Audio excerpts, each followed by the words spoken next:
We explore one of the most critical technologies that are driving the future of cybersecurity lately, artificial intelligence. AI is both a weapon as well as a shield in today's cybersecurity.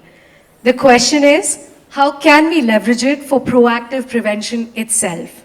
To shed light on this, we have somebody that needs no introduction, but I will still introduce him for everybody who's new here. Pramod, our co-founder and our strategic advisor, who's been instrumental in shaping SecPod security since day one. Today, he's focused on scaling SecPod through key strategic partnerships and driving innovation in AI-powered security. I thought that's going to be my laptop. Let me just get my laptop. Okay, so while I'm setting this up, thank you, Vijay. That was very, very, very interesting. I was kind of sitting there and thinking, I'm going to be talking about AI next, so is Vijay setting me up to kind of talk about it, or he's kind of dissuading me to say, don't talk about it, right? So anyway, finally, I think he ended saying AI is important, embrace AI. Nice setup for me. So a good part of talking at a later part of the day is that a lot of context is already set. So I don't have to come and talk about why prevention is needed. It's been talked about. Don't have to come and talk about focus on the basics, talked about. Don't have to talk about cloud and its importance, again talked about. So in each case, let me just set this up. A good amount of context has already been set. Okay. So I think I can just dive directly into this topic. So what I want to talk about is, again, AI, its importance and everything else, but more importantly, what are the fundamental, more important, more pressing problems that we need to solve today before the fanciness of AI comes in and we start talking about things that are a little too futuristic, right? So it's very important to understand that a problem solution is just not technology. It is technology and it is people adopting the technology. There are lots of technologies that you implement a little earlier before people are ready for it, does not get bought in, right? So it's the timing is important.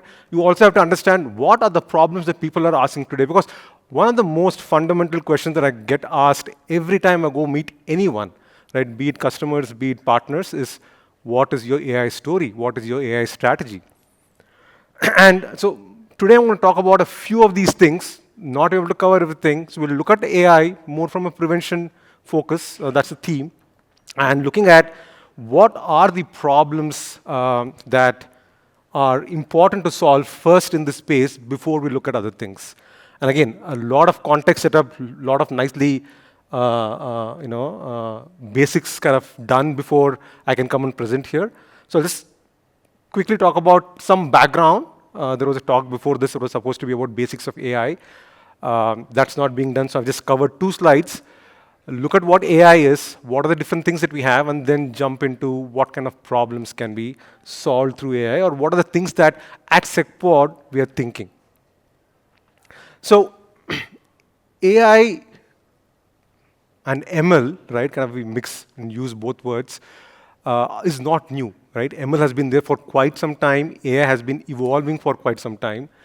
But nothing has made AI front and center from the time things like ChatGPT came into play. That's when everybody's talking about AI. It's no longer a talk in just corporate offices, but it's talk that happens in every household, right? So AI has kind of become common thing. Everyone's using ChatGPT, large language models, and so on and so forth.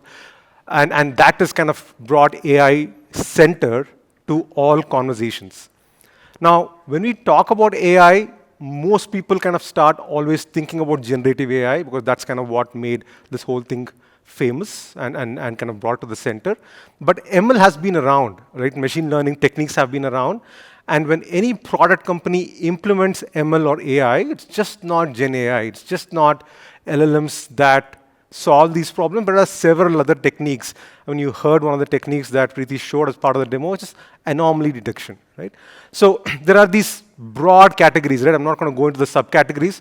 At a broad level, there are these 5 different ways of looking at AI paradigms, right? One is your supervised learning, where you're training a model based on a set of labels that are already predefined. So for example, if you're building a spam filter, you take a set of emails and you kind of tag some emails saying this is spam. You tag another set of emails and say this is not spam. You use this data, you train the model so that the next time an email comes in, the model can learn and then say, okay, is this spam or not spam, right? So supervised learning. Unsupervised learning is opposite of that. You don't have labels. You just give it a bunch of data and then say, figure out patterns in this. And once you have a set of patterns identified, any new data coming in that does not fit this pattern becomes an anomaly, right? Then you have reinforced learning. That's another paradigm, again, used in gaming. Like, let's say, for example, you're trying to teach a model how to play chess. Once you give it the rules, then you kind of put in a set of rewards and penalties so that the model tries different steps. And in each step, it starts to learn, is it a reward that it's getting or is it a penalty that it got? And then over a period of time, realize what the right moves are, right? And this is not 10, 100 moves, millions, billions of moves, and then it kind of figures out how to play chess the most efficient way. Again, a lot of computing, but that's reinforcement learning. And then you have deep learning, a lot of image recognition tools that we have already out there.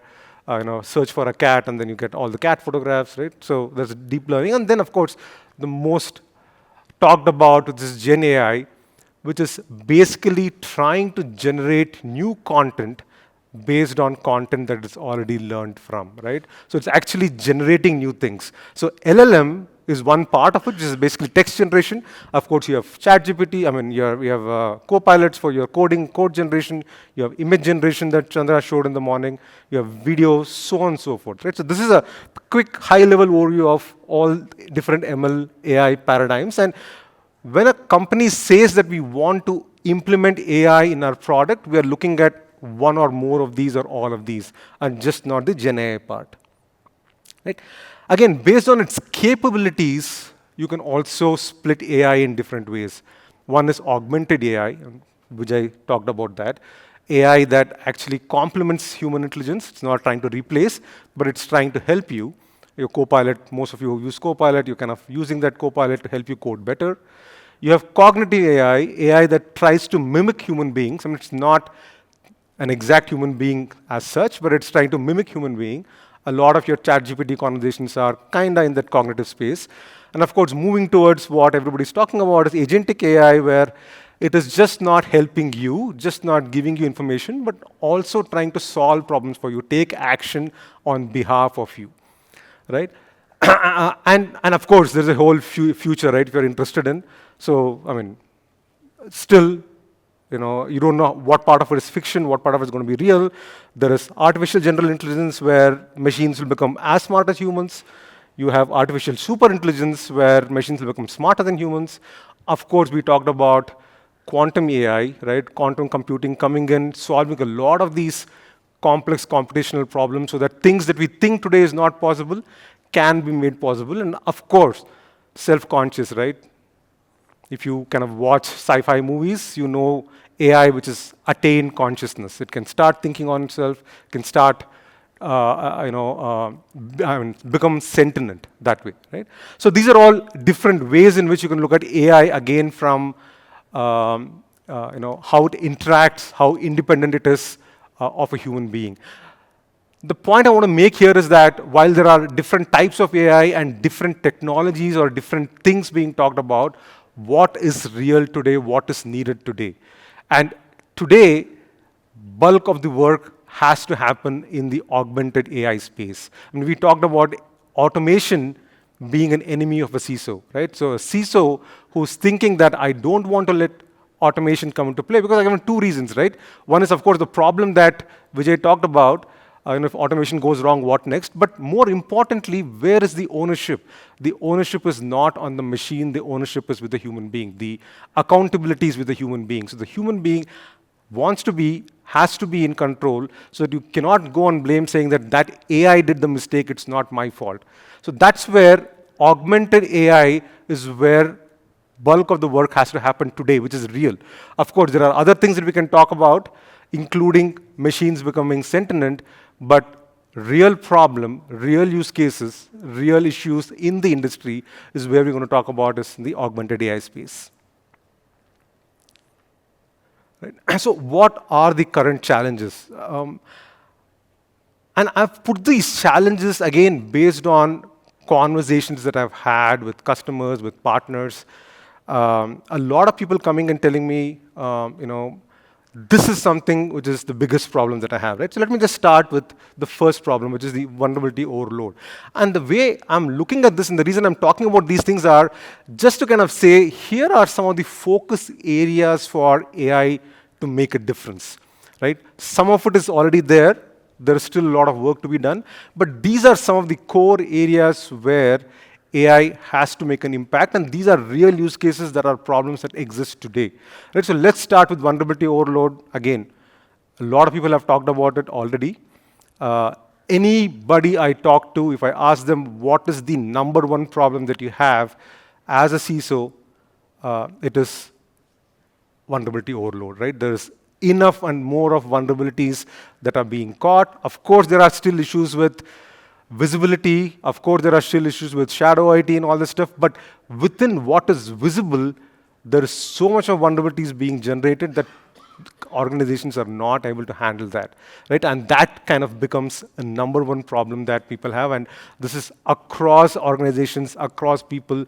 This is one of the most important challenges if we have to solve in the AI space. The second is people. In very interesting conversations, right? So again, people, something that Vijay just talked about in the past. So finally, we have to realize that technology is one thing, but finally it gets implemented by people. So I was having this conversation in one of this event a couple of months ago, and this whole conversation about technology, AI, and stuff like that. And there was this person, made a very strong, very important statement. He said, companies, OEMs, product vendors who think security is a technology problem don't understand security, right? So security is just not a technology problem, it's a people problem. And just yesterday, I was having a breakfast meeting with another CISO, and the problem he mentioned was very interesting, right? So it's like, so I have my application team who own these applications, and then I have the system team who have to implement these controls and mitigation efforts. The application team don't understand what these controls are. The system team don't understand the impact of implementing this on the application, and things just get stalled, right? A lot of time you have vulnerability overload, not because, and the high MTTR that Vijay spoke about, not just because there are lots of them being found, it's also because you're not able to remediate things quickly. And remediating things quickly is just not a technology problem. It is a technology problem, but it is also a people problem, right? So being able to bring people on the same page, being able to explain things better, being able to articulate things better goes a long way. So if there is another way or another topic where AI should make a difference, I would say it's getting people together on the same page. The third is decision making. Again, through the day, we kind of heard this in various ways. Don't overwhelm people with more data. Be able to provide information that helps you make the decision, right? So we have tons and tons of data, analytics, and everything that's coming up. Very important. All those things are important because you need to be able to drill down and find out what happened and why it happened. But finally, the solution is not just showing data, but to be able to take that to a decision stage. People want any advancement in technology, AI or whatever it is, to be able to tell them, here is what you need to do, rather than just show, here are the 10 things that is happening in your environment. Right? Kind of leads back to the same thing, simplifying, understanding, interaction. This, again, I think is a big area where AI can play. A lot of technology jargons, a lot of technical information anytime you open up any UI, right? Any application.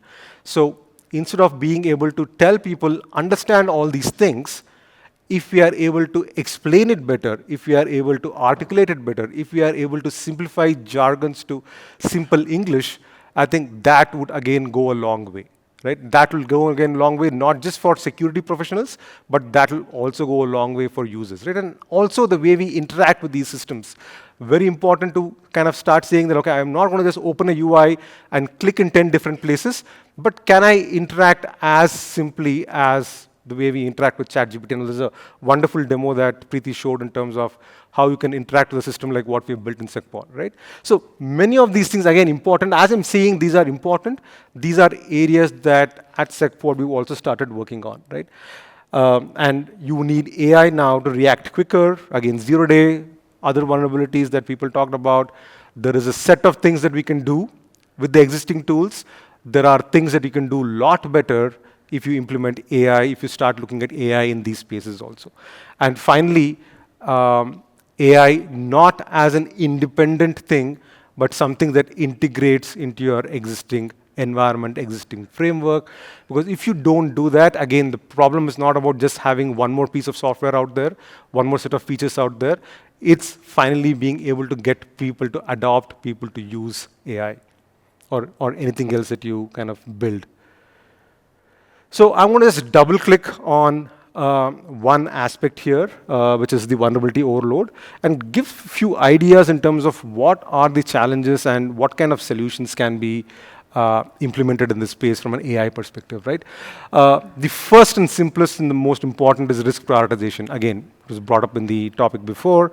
It is just not treating every risk at the same level, being able to look at these risks in your context, and then deciding to say, is this important for me or it's not, right? So it's a huge difference between having 10,000 risks in your environment and having to solve all that 10,000, thinking all of them are priority, than reducing that to 800 and then saying, okay, I have this 800 that I need to solve, which is really important and priority one, right?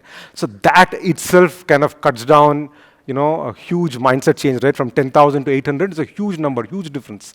So that is one way of looking at it. And risk prioritization is something that at SecPod we already do. And I'm saying not just about what we do, but as a concept itself, such an important thing to reduce your vulnerability workload. The second is another problem that I have heard time and again everywhere, right? Again, the same problem comes back to application owner and a system or a security owner. The challenge is, from a security perspective, you want to go and apply fixes, patches, controls on application servers. On the other side, the application owner is saying, I have no clue what this does. I have no clue what this does to my system, so I am not going to let you do that until and unless I test this whole thing. Okay, great. Why don't we test it? Okay, give me some time, I'll test it. And the reality is that not every application has a test environment, and not every application has a very well-defined test suite that you can just say, okay, apply this here, I'll run this test suite, and I'll tell you in 10 minutes whether it's good or not, right? So that is a reality, and that's a challenge. And so one of the things to look at, and one of the ways we are also thinking of solving this problem is in two different ways, right? So one is to just look at patch confidence as a concept. Patch confidence across patches deployed, not just in the install base, but across the globe, right? Collect information from various sources so that you will tell somebody saying that, apply this patch for your context, for your environment. This is the confidence that I can actually bring in. The second is, if you think about applications, there are not infinite amount of test cases that one needs to run. All applications have finite set of test cases. And when you're testing an application, you're not testing the application the way an application developer or let's say you're taking Oracle as a database, you don't have to test every single functionality of Oracle. You are testing how you interface with Oracle, right? So that's a limited set of applications or test cases. So understanding how an application interacts, collecting the data, using that to build automated test suites, again, becomes a very interesting way of solving that problem. And if we're able to tell an application guy saying that here is the fix that I'm going to do, and this is the confidence that I can give you about applying this. This is what has happened in other environments where people have tried this, and it works really well. And here are the test cases that I'm going to run to show you that pre-test, pre-patch, and post-patch things work. I think that people problem and that friction between people goes a long way, can be reduced in a much better way, right? The third idea, of course, is schedule optimization. So when you're saying patching or fixing, it's just not about one servers. People are talking about 10,000 servers, 50,000 servers, 90,000 servers. Now the question is, how do I decide when do I patch and how much downtime is needed? What is the right schedule? If we have 5 servers, 10 servers, yes, we can sit and calculate and do it. But when you have thousands of servers, this just becomes a very gut feel driven approach. Or you just take a downtime and say, I will do this, and you have no data to back up why you're doing it this way or why you need so much of downtime. I think there's a lot of area. I mean, schedule optimization is one of the most common problems across industries where ML has played a role and is solved. And schedule optimization is an excellent example of what we can do to cut down MTTR, right? So it's just not about finding the problem, it's about trying to make sure that you remove all these hurdles to get to solve the problem. Again, workflow integration, not just look at it in isolation. If you already are integrated into your ticketing system, you already know downtime is coming up, can I pull all that information and then say, I can schedule this better, right? And again, coming back to this point and the next point, right? It's all about convincing people with the right data set to say, I am providing you all the information that you need to help you decide. So instead of just opening up tickets randomly, if you are able to open up with a very well-planned approach, and more importantly, being able to explain that in a simple, understandable way of why this is being done, and what is the action required and why, that can go a long way, right? So just if you think of one of the topmost problems that I've heard across, which is just the vulnerability overload, there's so much opportunities for AI to kind of play a role here, and AI to be able to go and solve these problems. I'll just take one more example of this. Again, you saw some of this as part of the demo. The second thing is to just say, can we use AI? Again, right, I'm just looking at things that are practical, solvable today, that will help problems that people are facing today. Can I use AI to simplify understanding? Can I use AI to improve interaction, right? So there's tons of information available. You just take one CV and then start researching around that CV. You can spend hours together looking at what is the CV, what kind of impact, what are the technical things, where are all the vulnerability has been exploited, so on and so forth. So can I take all these things? Again, these are simple things to solve because summarization and all this stuff is very easy to do with the Gen AI kind of technology already available. So can we take summarization as an example and say, okay, I will summarize all this data for a user. Again, why? So that you can quickly make a decision. Can I get people to make decisions quickly? Second is not just summarization, but look at it from a persona-centric view. So if I am a person from a security background, the kind of information that I want from this data will be very different from if I'm not from a security background. So can you look at my background? Who am I as a user who's logging in? And can you tell me the same information in different ways so that I understand it better? Being able to ask questions, again, that we saw as a demo. We've tried this. All of you use ChatGPT or its variants or other vendors who provide it.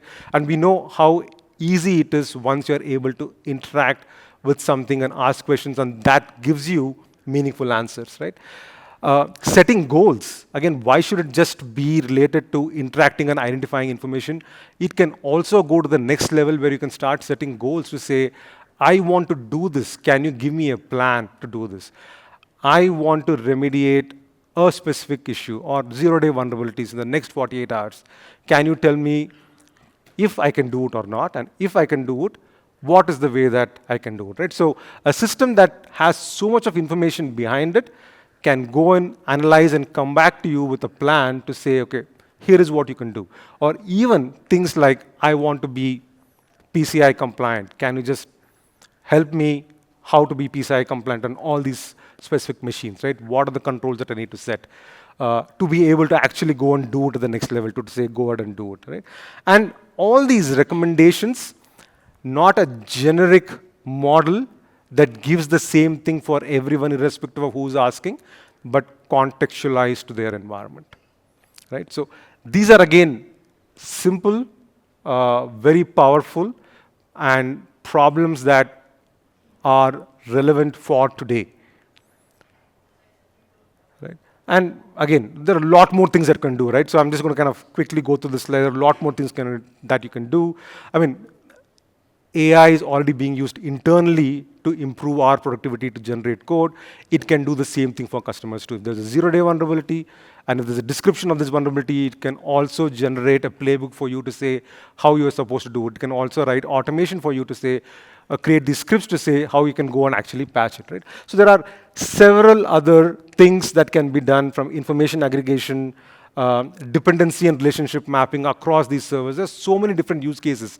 But while there are all these things coming up, again, as I'll go back to what I actually started off with, which is basically to say that there are these or a few very important use cases that are relevant for today, something that not just is important for AI and cybersecurity as an industry to think through, but also something that at SecPod we are focusing on.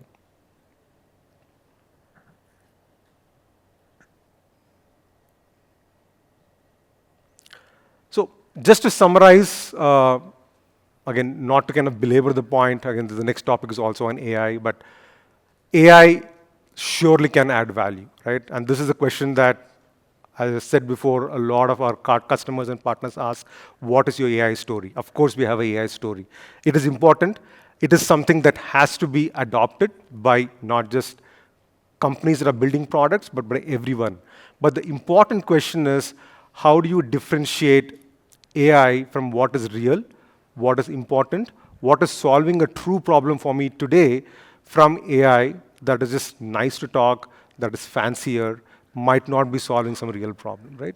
So AI is very important, but very important at the same time to look at things that are practical, real, and that is augmenting human capacity to improve and do this. Thank you so much.